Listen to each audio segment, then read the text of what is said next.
morning. But the Lord is good. He is so good. Israel, an ideal, build your courage in God's way. Not our own way, but in God's way. And never stop dreaming. The good news today, it is a Christian. Mr. and Mrs. Loretta na. Hindi ka na nag-iisa.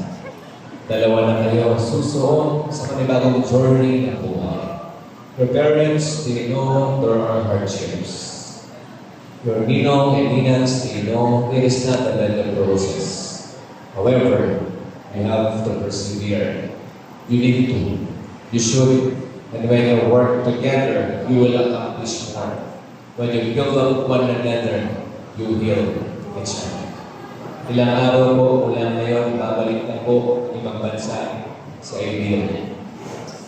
Hindi ko yung manali para sa kanya.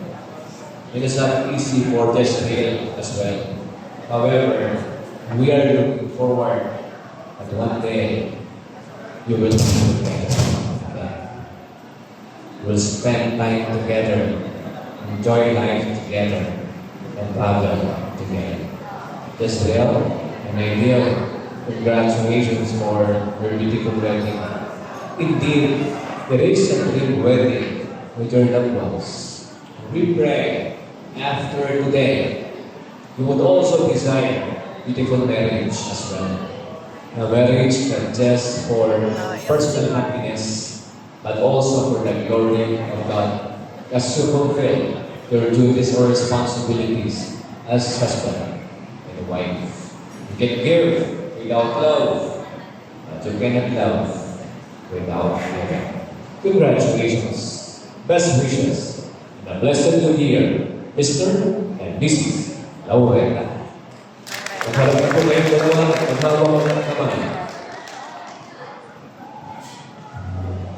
Now that Israel and Ideal have consented together to be united in marriage and have witnessed before God with this congregation of couples and friends by the authority given to me by the government of the Republic of the Philippines, I now pronounce Israel and Ideal as husband and wife.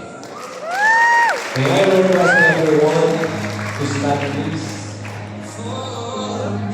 The Lord bless you and keep you.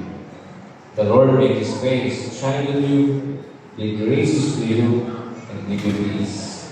Israel and Ideal, and to everyone, both now and years to come. Amen and amen. Ladies and gentlemen, this afternoon, there is a great joy and honor to present to you for the first time, Mr. and Mrs. Israel and Ideal Loretta. Dami na po tayo sa pinakahintay ko ni Ideal. Si Israel pala. Israel, ibilang ako ng 10 seconds, ha? Bago maghiwalay ang labi po ninyo. Dapat po dire-diretso po. Kapag naghiwalay, babalik po sa simula. Mga minamahal, kapag nagdigit na po ang labi ng bagong kasal, palakpakan po natin sila na may kasamang liyawan. Israel, for the first time, this is Loretta na. Kaya dahan-dahan mo lang dapat. Israel, in 10 seconds, you may now kiss your wife. Mag-practice natin doon si Israel. Israel, in 10 seconds, you may now kiss your wife. 10, 9, 8, 7, 6, 5, 4, 3, 2, 1. Also, may natin ng mga as well for the first time after 11 years. Mr. and Mrs. Loretta.